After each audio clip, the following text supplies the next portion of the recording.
going on, guys? Welcome back to the channel. You know who it is by now, Jimothy. So ladies and gents, we are back. Hope you had a beautiful Christmas. I know I did way too much, but we are here, ladies and gents, and we are back testing Generaider Runick. Now this deck is super interesting, mainly because the little bit of synergy between the Generaider cards as well as the Runick cards is something that has been explored somewhat, but it actually is quite a powerful strategy if it pops off.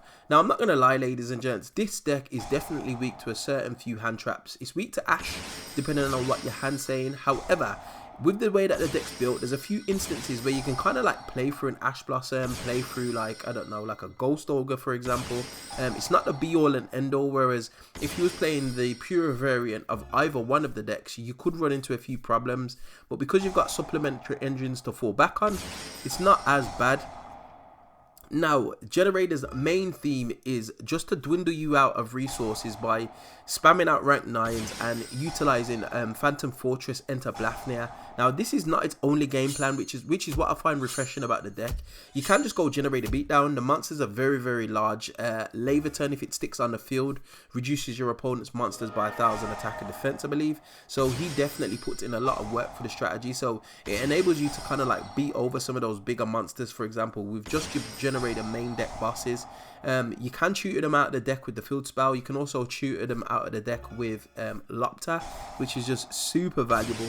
So you have got ways of accessing it, and you don't necessarily need to make use of your extra deck in order to function with this deck, which I think is very, very nice. However, the extra deck does provide that extra utility. Now, you are playing a few Generaider names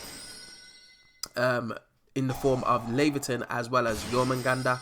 Super strong. Like, Laevatein is actually a busted card. Like, the amount of times when I just set up the Generaider field spell as well as the Laevatein on board and just kind of like let my opponent play, it's crazy. Like, it gobbles up a couple of cards and then the field spell's getting you like half, for example. So you've got a couple of interruptions there. You've got Omni Negate. You've also got a hand rip as well. So it's super useful, ladies and gents, and I feel like it's a little bit underrated.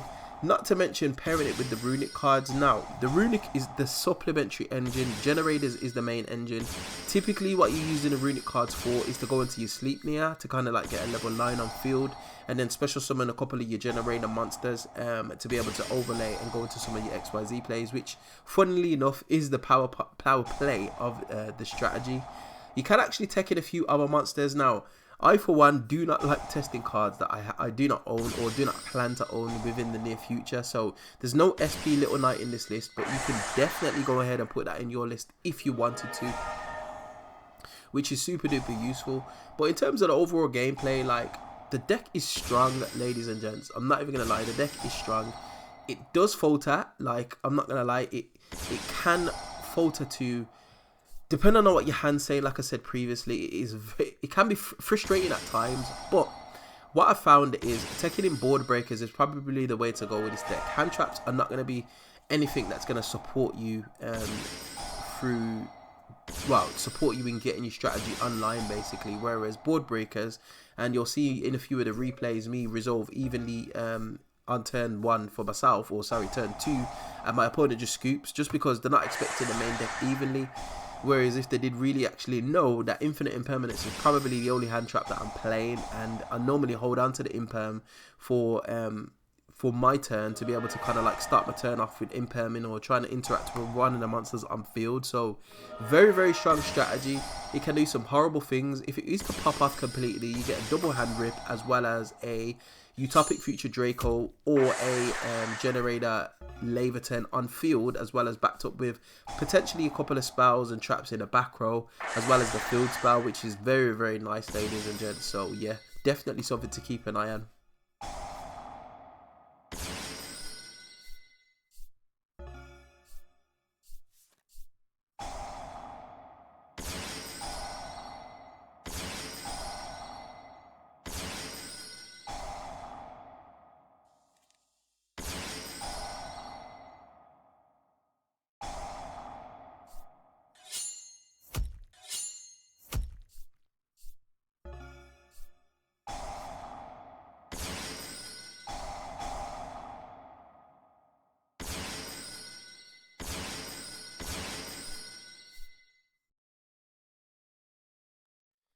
Okay, ladies and gents, so in terms of a deck list, this is what we're working with at the moment. We're running the one heart, and I was actually considering playing two, but the generator monsters themselves are a little bit bricky in hand. It's very difficult to get them out of hand unless you see a World Legacy monstrosity, so I do advise in only playing one. And with the triple Vala in the deck, it's very easy to get them back out of the graveyard and just like, basically continue to play.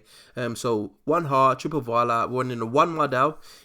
This is quite flexible. Mardell you can kind of like loop just to keep your hand advantage up. Typically what I do is, if I haven't got the field spell, obviously I'm searching a generator field spell, because like I said, ladies and gents, you're playing generators mainly. Runick is just a supplementary engine. But yeah, once I've got the field spell though, I potentially search a Lopter just to be able to continue to have an additional normal summon, because I'm only playing 5 normal summons in this deck, ladies and gents. And to be honest, once you've got your engine rolling, it's very easy to play without a normal summon. So yeah, just the one Mardell, the one Utgarda, just for a little bit more interaction. It's a quick effect banish, so definitely useful card. And definitely the one Hela, just to be able to grab your generator monsters back out the graveyard. And there is a little bit of a combo that you can do with like Hela, Vala and World Legacy Monstrosity, along with any Runick card. So it's kind of like a 2-card combo that can lead to potentially a double hand rip, as well as your generator field spell, as well as a couple of like whatever you've got in your hand. So very powerful. Triple Lopter, ladies and gents, like I said, I previously just profiled this deck on the channel, but it's very similar to what I profiled. But what I'm looking for, or what I'm looking at, is some of the interesting text ideas that I've added to the deck. So triple field spell, we've got triple triple tip, triple flashing fire, triple destruction, not destruction, triple freezing curses. We've got one Runick fountain, as well as called by the grave. Got one destruction, one slumber, double diviner of the herald, along with the diviner package, which is the Trias hierarchy and the DD sprite. Triple World Legacy and Monstrosity, triple evenly matched. This is definitely a game changer. People don't play around this game one, which is very interesting, because it's kind of like a blowout, and it can give that little bit of surprise factor, especially when you go in second. You can side this in or out depending on the matchup, so very flexible there. Also triple infinite impermanence, and the new addition to the deck, which is Gizmek Kaku, the Shining Star Stag, or Shining Stag Star. I can't remember which order it's in, but this card is just crazy. So it's a free special summon if there's a monster in the extra monster zone, which you can actually facilitate with your Runick cards. It can equip a monster in the extra monster zone to it, and then when it beats over something by battle, it can special summon that monster back from the spell and trap card zone. So a very powerful card, as well as it being a level 9 monster. It's a free special summon, especially if you're playing it into a board, or you've got a generator card, sorry, a Runick card in hand. Is very powerful. So yeah. The extra deck's more or less the same, ladies and gents. Laevatein, Jormungandr, the 3 Runick fusion monsters, as well as the Enter Blafnir and Utopic Future Draco package. The only thing that I've added is the Tri-Edge Master, and the reason I've added him is just because of a draw. Sometimes I get to send the with the Diviner, and I can modulate its levels, and then there's other times the Diviner gets negated, but I still manage to get a level 4 on field.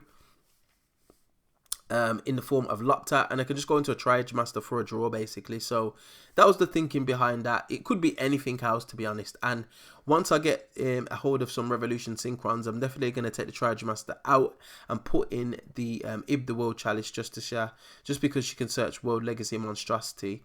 But yeah, shout outs to all the guys that have commented on the actual deck profile that gave me the ideas for some of these techs. It's very interesting, and like I said, ladies and gents, if you've got anything that you could make this deck better with, definitely get at me in that comment section below. I'm always receptive to new ideas and techs and just weird little wacky cards that you can include in your strategies, just to give it that stun factor. Because let's be honest, this is a rogue deck, and the way that you're going to take a lot of your games is obviously through its engine, but a lot of it is to do with the surprise factor. People having to read generator cards puts you at an advantage, because there's no way that you can read a generator card, have a full grasp of what your opponent's intending to do, as well as kind of like read their future plays without having any kind of knowledge of the deck. It's very difficult. So yeah, very interesting to say the least. But that is it, ladies and gents. That's just my thoughts on Generator. I'm probably going to take this to a locals when I get a chance. The Christmas period just like happened to me, and I haven't had a chance to go to locals. I haven't been in like a couple of weeks now, so yeah, I'm itching to get back out there and just play some cardboard.